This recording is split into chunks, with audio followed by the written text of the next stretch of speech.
What's up, folks, and welcome to Indie Showcase. I got another shmup for you guys this week. You know I love these, and I really do love how they seem to be coming with pretty good regularity lately. Yes, indeed. So this is Star Hunter DX, and while you may be getting some 16-bit vibes from this, and you would absolutely be right. I love that Gradius style font that they've got in wide use in this game. Oh my, yes. So this is coming to basically every major platform, and it's definitely harkening back to the 16-bit era. Probably more like the CD-based versions of the 16-bit consoles given this soundtrack, but nothing wrong with that at all. So it's principally a bullet hell game. It doesn't start out that way, but boy does it get like that really quick. So you got to be into that kind of shmup, but it is pretty solid if you're looking into that. So you get 3 different characters here. You only start with Luna, who's the balanced character here to start with. You unlock these other 2 characters by getting to later levels in the game, but you can do that on the easiest difficulty too if you want, so no big deal there. So as you can see as well, there's 3 difficulty levels. Basically you get, they not only vary in difficulty a lot, but you get extra lives more quickly as well. So Bounty Hunter's the standard one. There's a little bit of a story to this game, not really much of one. It's just, you know, you're a character that was betrayed and by your pirate crew, and you're going to take them out to get revenge. That's pretty much it. So, and there's a little bit of dialogue with you and each of the bosses, but it's pretty straightforward. So, it's got these little cutscenes here. I think they're kind of nicely animated. I mean, this does the 16-bit vibe just beautifully. Like, soundtrack aside, this is easily something you could have played on, you know, the Super Nintendo or the Genesis or something like that. But it's not just a standard run-of-the-mill shmup. This does definitely bring a few little twists of its own to the mix here. So, you're going to see that as I kill these guys, I'm picking up little cubes from them. Well, you have a special mechanic in this that allows you to do this, which is you can slow time down, and any kills that you make when you slow time down give you much bigger cubes and therefore much more points. You also have 2 variants, so your character only has 1 gun. You don't change your weapons in normal play here, but you have 2 variants of the gun, sort of a wider one and a more focused one. And the 3 different characters have different benefits and downsides to each of these types of guns, depending on the playstyle that you want to go for. And you can also see here I've got those little astronaut guys that I'm picking up. Those are just purely for extra score. And of course you've got bomb attacks, which do not actually clear the screen. They clear an area around you. And it can be fairly decent, but nonetheless, they're not full screen clearing things. It's a little bit different there. You have a multiplier down below. That multiplier shrinks the longer you don't kill things, but the more you kill things, it goes up. Obviously, that increases your score. And you'll see under your score at the top there is a little bar. That is actually a visual indicator to show when you're going to get an extra life, which I think is actually kind of cool that they do that. There are leaderboards in the game. Sadly, they are not online. They are local only. Bit of a miss there, in my opinion. I know online leaderboards, especially in this era of cheat engine, are really hard to maintain. But for shmups in particular, I really like them because they give people a real opportunity to improve their skills against real people, especially leaderboards that have a replay system in them where you can actually see how people attain the score, which can be good at dealing with cheaters as well in its own way. Kind of puts them out into the sunlight, if you will. So here you go. You get to the end of the level, you go up against a boss. Now that level may not have looked terribly difficult, and it wasn't. It doesn't stay that way. Things ramp up quick in this, and the later levels in this game are brutal. You do have the ability to continue, though as usual in games like this, your score doesn't save if you do that, and continues are limited. So even on the easiest difficulty, this game is no pushover, to be sure. You want to play it on the highest difficulty, you will get smacked. So you got to be prepared for that. You'll also see here as well as I go by the bullets that this does have a strafing ability. Why am I blanking on the word right now? I don't know, but you can basically, you have a hitbox around your ship, which is only in the center. You can see where the little red dot is there. So that's the only place you can get hit that will hurt you. But if you get into the body of your ship, if you touch the bullets there, you will graze them. That's the word I was looking for. Jeez. So yes, you will graze them, and you'll see there that there's a bar below the ship meter in the top left. That is actually the amount it takes you to get another bomb. So like many shmups that are score-based, you will get extra points for not using your bombs if you have extras at the end, but you can actually earn more, and you don't earn them from traditional pickups the way you would in most shmups, where you just get a bomb just sort of shows up once in a while and that's what you get. No, you actually earn them by playing dangerously, which I think is pretty cool. I like that. If you have your gun maxed out like that, you do have the ability to pick it up and get right back to where you were when you die. Some people are going to like that, some people aren't. A lot of shmup traditionalists like the concept of you losing all your gun power and having to get it back when you die as sort of a punishment, I guess, if you will. I get that. It's always been frustrating for me, though, because it basically means that if you don't play perfectly, you know, like I love the R-Type series, for example, but that was always one of the big pains to me about R-Type, was that if you died, it took you back a significant distance and you lost all your gun power-ups. It basically means that if you don't play to perfection, you're gonna get put at a significant disadvantage, and it's gonna get a lot harder to ever get back to where you were. So if you don't have a perfect run, you might as well start over again. That works in arcades, where the goal is to suck as much money out of your wallet as possible, but for games like this that are not built for that, not so much.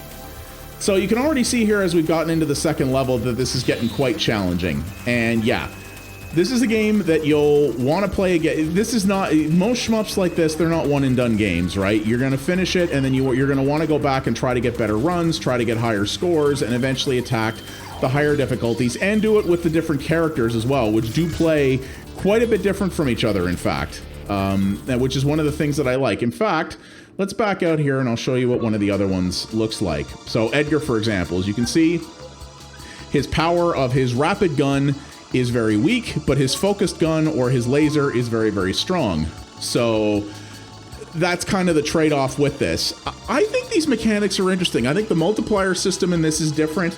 I think the scoring system where you pick up higher levels of points if you choose to use the slow-mo is actually really cool. I think that's an interesting concept.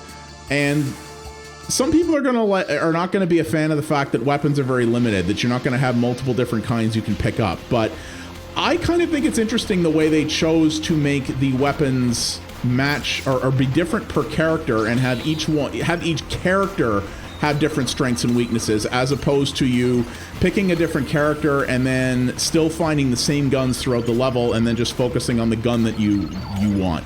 Again, depending on the type of shmup player that you are, you may like that, you may not. You know, it's going to be a little bit subjective on that, I think. And as you can see, so he's got his own little bomb attack there as well. I don't use the bombs nearly enough, to be honest with you. I'm one of those guys who always hoards the bombs because I'm like, but it'll maximize my score if I don't use them. And I usually do that to the point of actually making my runs way harder on myself. So this game is not super stingy with bombs. So to be honest with you, you know, suck it up and use them, honestly, when you can. It's still good for you. And you have lots of opportunity to recharge them and get that full bonus back. Because that's the other thing, right? You can only have a maximum of 3 bombs. So you really want to make sure that you know, you can keep it maxed out while still having the opportunity to use it if you're strategic about it. I don't know. Let me know in the comments down below what you guys think of these systems, especially if you're shmup players. I'm curious what people will have to say about these variances and how people think this compares versus traditional shmups. Let me know if there's other shmups that have mechanics like this. I'm sure there are. I've seen this type of idea done in other games before, but not really the way this game does it. And that's what I find kind of interesting. I have definitely been enjoying this. It feels, you know, there aren't a huge number of levels, and the lack of online leaderboards and replays, honestly, for the price point this game is going for, I really do feel it should have those. You know, that's not to say it's bad, but shmups already have a bit of a niche audience, as we all know, and there are shmups out there that are less expensive than this one that have more features in that respect. And given it's not a hyper-competitive genre, but among aficionados, there are features that, not necessarily that we all come to expect by default, but that are really considered fairly standard nice-to-haves these days, I guess you could say.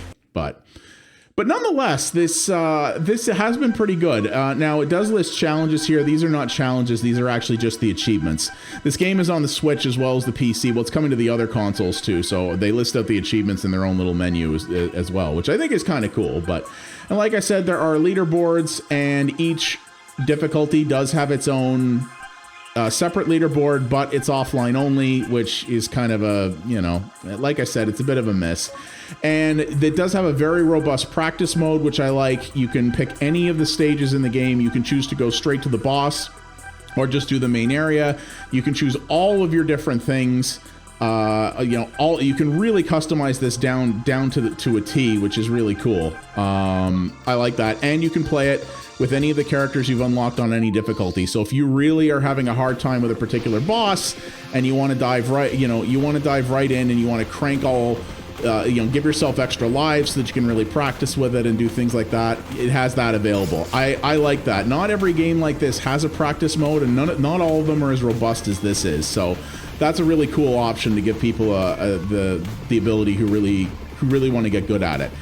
But yeah, I think this plays really well. 1cc Games is a small dev. They've done a few different things over the years, but they know what they're doing. They can make quality stuff. I just feel that there's a few common innovations that we see in modern shmups that this could have really utilized, that I really wished we could have seen. But I have been enjoying the game quite a bit. I do think it plays really well. The visuals are really trippy and cool. I think the soundtrack is really good. Like I said, you wouldn't have heard this soundtrack on something like the Super Nintendo, but on the Sega CD or the TurboGrafx CD or something like that, you absolutely could have. They know very well the era that they're trying to replicate and how to do so. These people aren't posing for the era that they're going for. They know how to do it. So I am enjoying it. I think, given the length of it and some of the lacking bits that it has, the price might be a little high for some people. That said, shmup players will pay money for quality, because it is a genre that has limited options in it, and shmup players are picky, but they will tend to reward quality work, and I think this is that. So you may very well enjoy this and not think it's overly priced. So I'm gonna leave that to you to decide. But yeah, this is on the PC. It launched on the PC and the Switch, and Xbox and PlayStation versions are coming shortly after launch. They may even be out by the time you see this video. I'm not sure, but this is yet another good modern shmup, and as someone who loves this genre and really wants to see it continue to succeed, I'm always happy to support the cause however I can. Chorus Worldwide has been putting out a lot of cool stuff like this lately, and I hope they get to continue to do so. So yeah, that is Star Hunter DX. I've been enjoying it, but I would love to know what you guys think about this. Drop a comment down below. Tell me what you think. Tell me what your favorite modern shmups are, either on PC or elsewhere, because, like I said, there aren't too many, and even though I suck at this genre, I love it because it has roots in my youth. And I always want to know more about that. So let me know what your favorite shmups are in the modern era. I would love to know. Leave a comment on that. And as usual, do all the YouTube things if you could. Like the video, subscribe, hit the notification bell so you get notifications on future videos.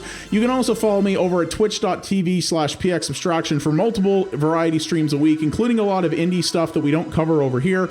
Great community there. I would love to see you. So thank you very much for watching, everybody, and I will see you on the next Indie Showcase. You folks have yourselves a great one. Take her easy.